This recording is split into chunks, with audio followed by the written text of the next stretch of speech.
Luke 6. And it came to pass on the second Sabbath after the first, that he went through the cornfields, and his disciples plucked the ears of corn, and did eat, rubbing them in their hands. And certain of the Pharisees said unto them, Why do ye that which is not lawful to do on the Sabbath days? And Jesus answering them said, Have ye not read so much as this, what David did when himself was an hungered, and they which were with him? How he went into the house of God, and did take and eat the showbread, and gave also to them that were with him, which it is not lawful to eat, but for the priests alone. And he said unto them, That the Son of Man is Lord also of the Sabbath. And it came to pass also on another Sabbath, that he entered into the synagogue and taught, and there was a man whose right hand was withered. And the scribes and Pharisees watched him, whether he would heal on the Sabbath day, that they might find an accusation against him. But he knew their thoughts, and said to the man which had the withered hand, Rise up and stand forth in the midst. And he arose and stood forth. Then said Jesus unto them, I will ask you one thing.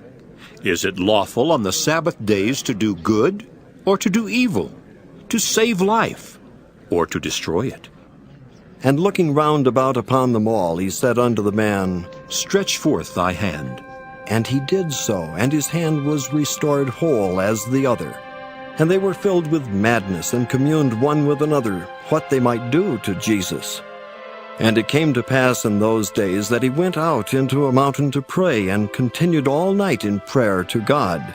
And when it was day, he called unto him his disciples, and of them he chose 12, whom also he named apostles: Simon, whom he also named Peter, and Andrew his brother, James and John, Philip and Bartholomew, Matthew and Thomas, James the son of Alphaeus, and Simon called Zelotes, and Judas the brother of James, and Judas Iscariot, which also was the traitor.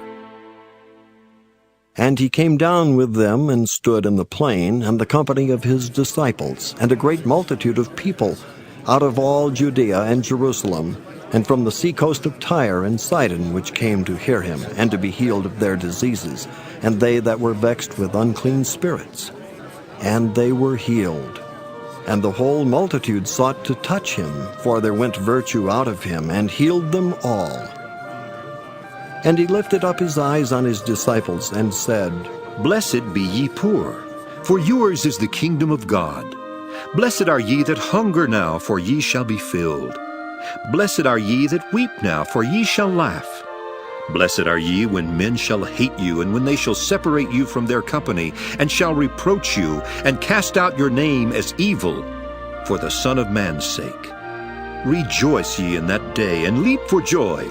For behold, your reward is great in heaven, for in the like manner did their fathers unto the prophets. But woe unto you that are rich, for ye have received your consolation. Woe unto you that are full, for ye shall hunger. Woe unto you that laugh now, for ye shall mourn and weep. Woe unto you when all men shall speak well of you, for so did their fathers to the false prophets. But I say unto you which hear, love your enemies, do good to them which hate you, bless them that curse you, and pray for them which despitefully use you. And unto him that smiteth thee on the one cheek offer also the other. And him that taketh away thy cloak, forbid not to take thy coat also. Give to every man that asketh of thee, and of him that taketh away thy goods ask them not again. And as ye would that men should do to you, do ye also to them likewise. For if ye love them which love you, what thank have ye? For sinners also love those that love them.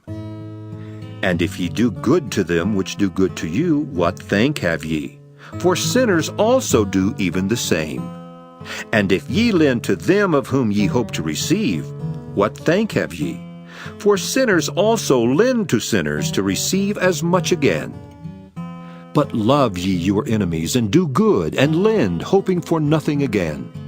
And your reward shall be great, and ye shall be the children of the highest, for he is kind unto the unthankful and to the evil.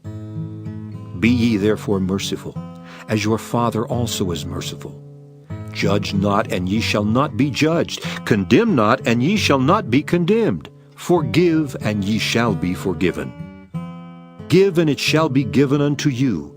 Good measure, pressed down and shaken together and running over, shall men give into your bosom. For with the same measure that ye mete withal, it shall be measured to you again. And he spake a parable unto them. Can the blind lead the blind? Shall they not both fall into the ditch? The disciple is not above his master, but every one that is perfect shall be as his master. And why beholdest thou the mote that is in thy brother's eye, but perceivest not the beam that is in thine own eye? Either how canst thou say to thy brother, Brother, let me pull out the mote that is in thine eye, when thou thyself beholdest not the beam that is in thine own eye? Thou hypocrite! Cast out first the beam out of thine own eye, and then shalt thou see clearly to pull out the mote that is in thy brother's eye. For a good tree bringeth not forth corrupt fruit, neither doth a corrupt tree bring forth good fruit. For every tree is known by his own fruit. For of thorns men do not gather figs, nor of a bramble bush gather they grapes. A good man out of the good treasure of his heart bringeth forth that which is good. And an evil man out of the evil treasure of his heart bringeth forth that which is evil. For of the abundance of the heart his mouth speaketh. And why call ye me Lord, Lord, and do not the things which I say? Whosoever cometh to me and heareth my sayings and doeth them, I will show you to whom he is like. He is like a man which built an house and digged deep, and laid the foundation on a rock. And when the flood arose, the stream beat vehemently upon that house, and could not shake it, for it was founded upon a rock. But he that heareth and doeth not is like a man that without a foundation built an house upon the earth, against which the stream did beat vehemently, and immediately it fell, and the ruin of that house was great. Woman, thy faith hath saved thee. Go in peace.